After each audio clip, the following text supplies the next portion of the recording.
زيزو لما كان في الزمالك كان نجم كبير قوي محدش يقدر يختلف عليه. لا ده احنا كنا حاطينه في حته ان هو اسطوره للنادي، وكان محبوب قوي من الجمهور، والجمهور كل ماتش كان اللي هو يهتف له وتعالى يا زيزو وبتاع.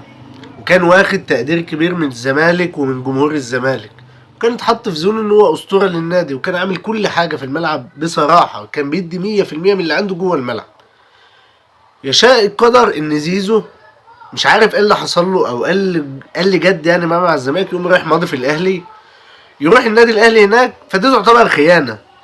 ماليش دعوه بالزمالك ولا بتاع، ليه دعوه بالجمهور، الجمهور اللي حبه وحطه في حته ان هو اسطوره، وشايف ان الواد ده مخلص للنادي، وان هو يطلع على التلفزيون يقول انا زملكاوي وهفضل في الزمالك، بعدين تلاقيه راح المنافس بتاعك. فدي خيانه في الكوره، ما هياش خيانه بتاع اشخاص ولا اي حاجه دي، لا هي في الكوره فعادي. فيشاء ربنا ان هو يجيب لك لاعب امهر اسرع احسن بالكوره من زيزو واصغر منه في السن، اسمه خوان بزير.